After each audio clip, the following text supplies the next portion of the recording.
Cool, just a normal Tuesday. We raced through 6 red lights, high-fived a guy on a motorcycle mid-drift, and landed on the rooftop ramp like stunt drivers in a telenovela. The poodles jumped out first. I don't know how, but one of them was filming me. I was now trending under the hashtag #InsaneTaxiDad. The next rider was wearing a full diving suit and had a fishbowl with a goldfish in it. Aquarium, I asked. No, he said, Comic-Con. I didn't blink. Just drove.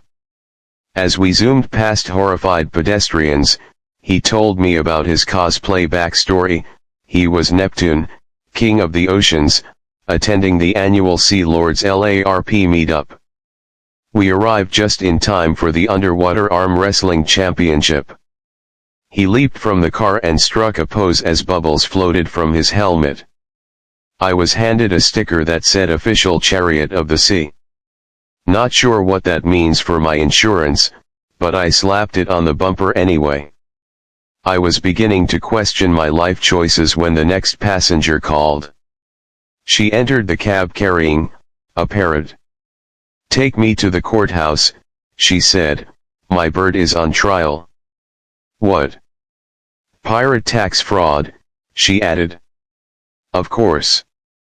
The parrot stared me dead in the eyes and said, I plead the fifth. I didn't know parrots knew that. We raced down the highway, dodging shopping carts, busking jugglers, and one man dressed as a carrot. The courthouse was already swarming with reporters. No comment. The parrot shouted as it entered the building. The woman tipped me with a monocle. Then came a call that shook my soul. A goat. Not a person. A goat. It was standing alone on a sidewalk with a GPS tracker taped to its horn. I stopped. It climbed in. I stared at it. It stared back. Then it bleated, twice. I swear I understood it. I drove it to the mountain. No map, no instructions, just vibes. On the way, it chewed my seatbelt and head-butted the glove compartment. When we arrived at the peak, it jumped out, looked toward the horizon, and nodded. A helicopter appeared out of nowhere and airlifted the goat away. I will never recover emotionally.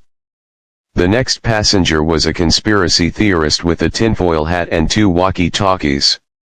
To the city tower. I need to deliver the truth to the pigeons. There are only hope. I didn't say a word.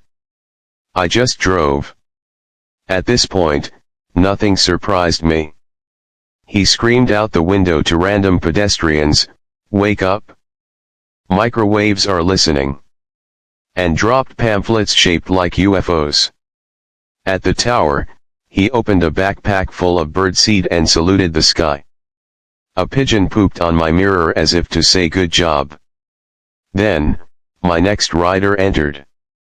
It was a mime, again. The same mime. Except now he had a wig and mustache. I narrowed my eyes. Didn't I already drive you? He mimed confusion. I drove him anyway. This time he mimed being a robot. I drove to the tech convention. He nodded approvingly and left behind a banana peel and a sock puppet. I'm building a collection of nonsense at this point.